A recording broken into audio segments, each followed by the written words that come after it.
ভবানী ভবনে অভিষেক বন্দ্যোপাধ্যায়ের পিএকে ম্যারাথন জিজ্ঞাসাবাদ করলো আজকে সিআইডি। দ্বিতীয় দফায় জিজ্ঞাসাবাদ পর্ব হয়েছে সন্ধ্যে 6টার পর। ভবানী ভবন থেকে বেরোনোর পর কি বললেন সুমিত রায় একবার শুনে নিয়ে আসুন।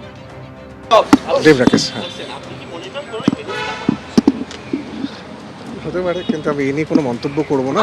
কোর্টেও তো বিচারাধীন, কোর্টে বিচারাধীন, তো সবকিছু মন্তব্য করতে পারবো না। আপনার খোঁজে তদন্তকারীরা বিভিন্ন জায়গায় গেছে, পাচ্ছিল না, আপনি ছিলেন কোথায়? কলকাতার মধ্যে ছিলাম, এদিকে আশেপাশে ছিলাম। আশেপাশেই ছিলেন। না, আমি আর এটা নিয়ে কিছু বলতে পারবো না। এটা নিয়ে আচ্ছা, আরেকটা কথা, বলছি সেবাশ্রয় গতকাল আপনারা জানেন যে 10.5 ঘন্টার পর বেরিয়ে এসেছিলেন ভবানী ভবনে। আজকে 8.5 ঘন্টা পর কি হলো বা জানবো সরাসরি। পার্থপ্রতিম ঘোষ আমাদের প্রতিনিধি রয়েছেন। পার্থ,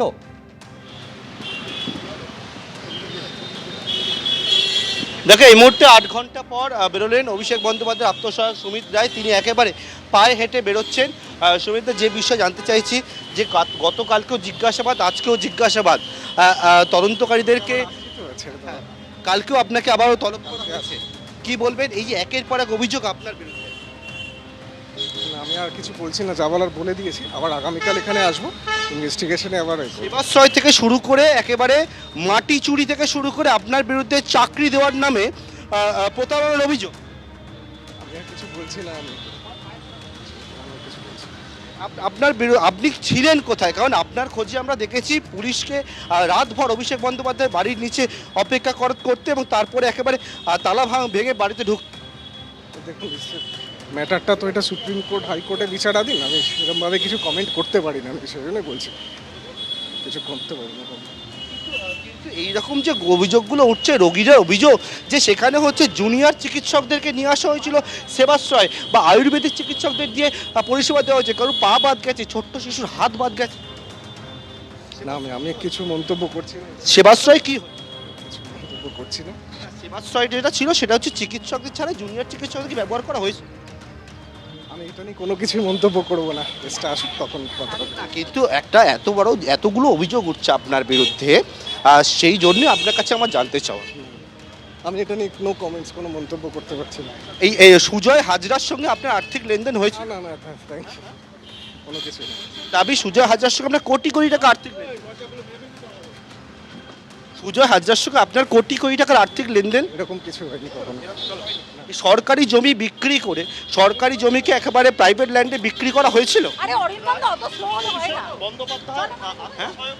হয়েছিল কি সরকারি? এরকম কিছু হয়নি। তাহলে এই অভিযোগগুলো অভিযোগগুলো ভিত্তিহীন, বা সেটুকু আমি বলতে পারি না। আপনার যেখানে যেখানে অভিষেক বন্দ্যোপাধ্যায়ের নাম রয়েছে এফআইআর, সেখানে আপনার নাম রয়েছে।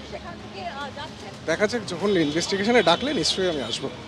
রিসর্টের অভিযোগ হচ্ছে, রিসর্টে আপনি ছিলেন পৈলানে, সেখানে হচ্ছে ভিত্তিহীন অভিযোগ এটা। সেখানে হচ্ছে তোলাবাজি করা।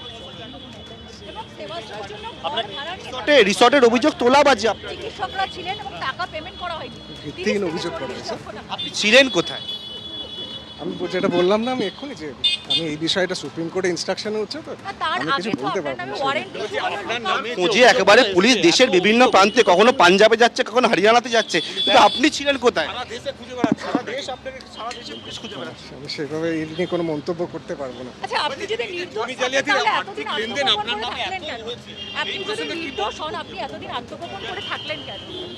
যেরকম সুপ্রিম কোর্ট ইনস্ট্রাকশন দিয়েছে তাই তো ফলো করছি।